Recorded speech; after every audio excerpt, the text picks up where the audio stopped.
बिस्मिल्लाहिर्रहमानिर्रहीम बिस्मिल्लाहिर्रहमानिर्रहीम। इमाम मूसा काज़िम अलैहिस्सलाम का एक सहाबी बहलोल दाना, ये इमाम का बहुत ही अच्छा और फ़क़ीह शख्सियत का मालिक सहाबी था। ये ऐसा सहाबी था जो इमाम के हुक्म पर जिसने जुनून का रास्ता इख्तियार किया था।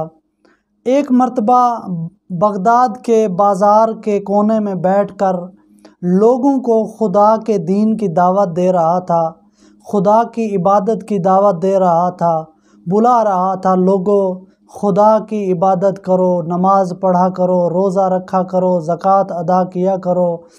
मुख्तलिफ़ तरीक़े से खुदा की तरफ बुला रहा था। हारून रशीद का गुज़र हुआ, उसने पूछा, बहलोल क्या कर रहे हो? बहलोल ने कहा कि मैं खुदा और लोगों के दरमियान सुलह करा रहा हूँ। उसने कहा, तो फिर क्या हुआ? बहलोल ने कहा कि अब खुदा राज़ी है लेकिन बंदे राज़ी नहीं हो रहे।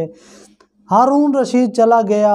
कुछ दिन बाद उसने देखा कि बहलोल दना कब्रिस्तान में बैठा हुआ है और कब्रों पर लकीरें लगा रहा है। उसने फिर पूछा, बहलोल कल तुम बाज़ार में बैठे हुए थे, आज तुम कब्रिस्तान में बैठे हुए हो, क्या वजह है? उसने कहा, कल मैं जब बाज़ार में बैठा हुआ था, लोगों को खुदा की तरफ बुला रहा था, आज मैं कब्रिस्तान में बैठा हुआ हूँ। कल जो बाज़ार में काम कर रहा था, आज कब्रिस्तान में कर रहा हूँ। उसने कहा, फिर क्या हुआ? उसने कहा, कल बाज़ार में अल्लाह राज़ी हो गया था, ये लोग राज़ी नहीं हो रहे थे। आज जब मैं कब्रिस्तान में इनकी सुलह करा रहा हूँ, तो आज ये बंदे राज़ी हो गए हैं लेकिन खुदा राज़ी नहीं हो रहा।